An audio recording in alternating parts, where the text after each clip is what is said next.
हकीकत क्या है। देखो, एसआईआर जो आई है पूरे हिंदुस्तान में जो चल रहा है, हमारे महाराष्ट्र में भी एसआईआर का मैपिंग वगैरह चालू भई है। अभी बाकायदा सेकुलर तो नहीं आया है, लेकिन एसआईआर की मैपिंग चालू है। हकीकत से मुराद ये है कि एसआईआर, पहले सवाल ये पैदा होता है कि लायक कौन। लाई बीजेपी एसआईआर है, हमारी पार्टी एसआईआर है, लेकिन इसका मुख्य कारण कौन है। आप एक बात समझ लो, आज से तकरीबन 1 साल पहले राहुल गांधी जी नई दिल्ली कांग्रेस मुख्यालय में 7 अगस्त 2026 को उन्होंने 2025 को उन्होंने कॉन्फ्रेंस ली, और कॉन्फ्रेंस लेके उन्होंने vote, bogus vote, double vote, bogus vote और डुप्लीकेट वोट के लिए उन्होंने कॉन्फ्रेंस लेके पूरे हिंदुस्तान को उससे वाकिफ कराया। एक वोट पटना में है तो एक वोट उसकी मुंबई में है, उन्होंने उजागर कराया। उसके बाद हम मालेगांव शहर सेंट्रल का इलेक्शन हुआ, असेंबली 2024 का। उसमें इलेक्शन खत्म होने के बाद एमआईएम का आमदार चुन गया यहां से, मुफ्ती इस्माइल। आसिफ शेख रशीद साहब ने मराठा दरबार में एक प्रेस कॉन्फ्रेंस ली, जिसमें उन्होंने 42,831 वोट जो कि बोगस थी उन्होंने उजागर किया नेशनल मीडिया के जरिए से। उन्होंने बताया कि किस तरह यहां बोगस वोट है और बोगस वोटिंग चलाई गई है। उसके बाद यहां के आमदार मालेगांव शहर के मुफ्ती इस्माइल कासमी, उन्होंने 12,000 बोगस वोटों की शिकायत दर्ज कराई। आज अगर आप देखेंगे 42 और 12,000, तकरीबन लगभग 50,000 बोगस वोट तो उन्होंने बताई। अब इस बोगस वोट को कट करने के लिए और शहर के अंदर जो बोगसगिरी चलती है इलेक्शन को लेके, और शहर के पूरे महाराष्ट्र में जो बोगसगिरी चलती है उसको खत्म करने के लिए बीजेपी सरकार ने, हमारी सरकार ने ये कदम उठाया कि एसआईआर को लागू किया। तो उसमें शहर को और लीडरान को डरने की क्या जरूरत है। आप लोगों ने ही बताया था कि शहर में बोगस वोट है। यहां मालेगांव मराठा दरबार ने आसिफ साहब बताया, मुफ्ती इस्माइल ने 12,000 वोट बोगस बताए। वहां पे राहुल गांधी ने दिल्ली मुख्यालय में बताया कि बोगस। अब इन सब वोटों को कट करना और एक नंबर ईमानदारी से इलेक्शन कराना, यह हमारी सरकार की जिम्मेदारी है। तो उन्होंने अपनी जिम्मेदारी अदा कर रहे। एसआईआर को लेके पूरे महाराष्ट्र में चालू है। मसला यह है कि इतनी ज्यादा गर्म और अफरा तफरी मालेगांव में क्यों। एसआईआर तो पूरे महाराष्ट्र में, क्या पूरे महाराष्ट्र में मुसलमान नहीं रहते क्या।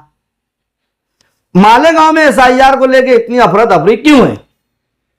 और अफसोस की बात तो यह है कि हम कोई भी सरकारी मामला आते हैं, सबसे ज्यादा अफरा तफरी मुसलमानों में ही होती है। इसका मुख्य कारण क्या है। इसका मुख्य कारण है कांग्रेस सरकार।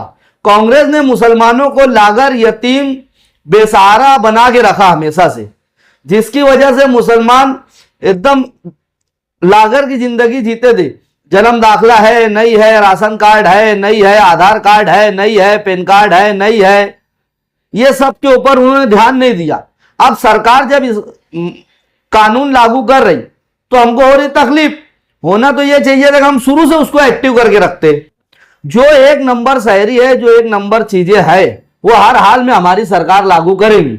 और कोई 2 नंबर रास्ते से अगर जन्म दाखिला हो, वोट का मामला हो, अगर करता है तो हर हाल में उसको हम रिजेक्ट करेंगे।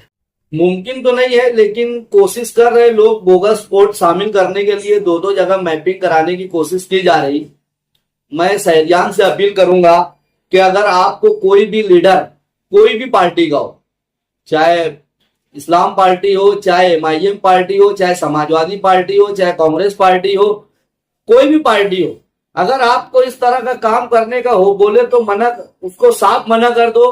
क्योंकि आने वाले दिनों में आपको तकलीफ आएंगी, उसका हर्जाना आपको भुगतना पड़ेगा। अगर आप डबल वोट और मैपिंग वगैरह करा लेते या 2-2 जगह से वोट मैपिंग करा लेते तो आपको फ्यूचर में तकलीफ आएंगी, उसका खमियाजा आपको भुगतना पड़ेगा, उसके ऊपर केस वगैरह भी होगा। इसीलिए हम शहरियान से अपील करते हैं कि इस तरह की डबल मैपिंग से बचे और डबल वोट और बोगस वोट से बचे। क्योंकि शहर में देखो मैयत वोट भी है, जो इंतकाल कर गए उनकी वोट काटना, बोगस वोट काटना, इसके लिए ही एसआईआर आया है। और एसआईआर में शहरियान को डरने की कोई जरूरत नहीं है। जो क्लियर रहेगा, क्लियर पेपर रहेगा, उसको कोई तकलीफ नहीं है, कोई परेशानी नहीं है। लेकिन अगर कोई बोगसगिरी कर रहा है तो उसको रोकना भी हमारी सरकार का काम है। हमारी सरकार उसको हर हाल में रोकेगी बोगसगिरी को।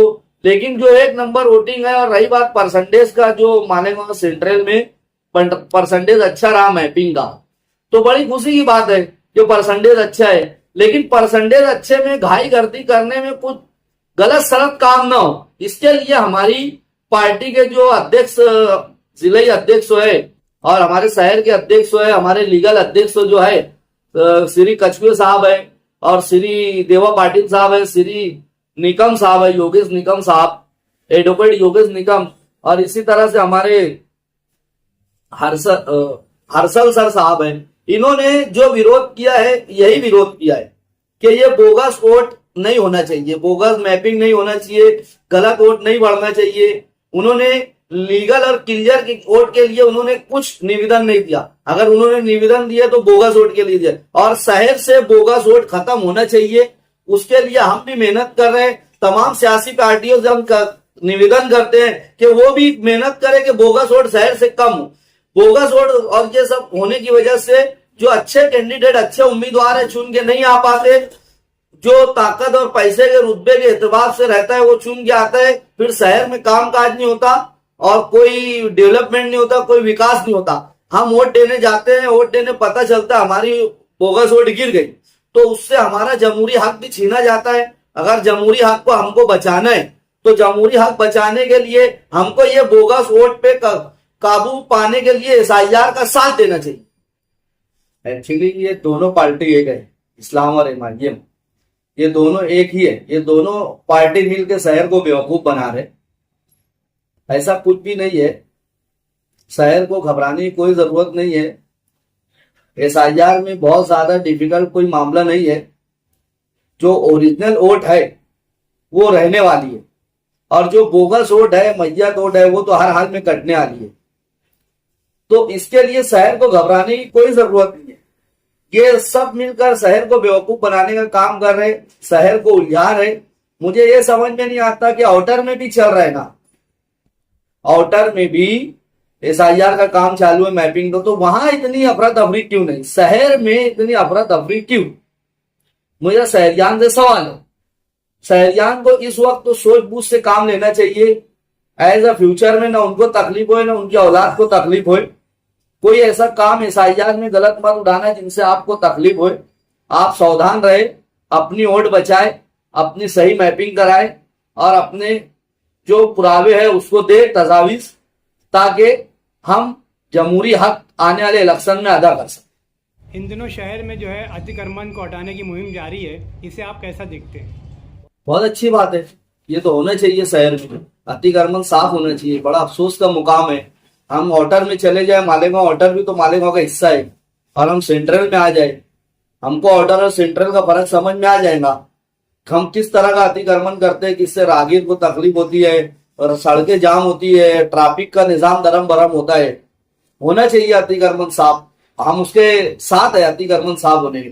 मैं तो बहुत जल्द इंशाअल्लाह एक निवेदन तैयार कर रहा हूं, और मैं मंत्रालय जाकर वो निवेदन दूंगा जो पीडब्ल्यूडी के मिनिस्टर है उनको, और जो अपने हैवान मिनिस्टर है उनको दूंगा कि मालेगांव में मास्टर प्लान लाया जाए।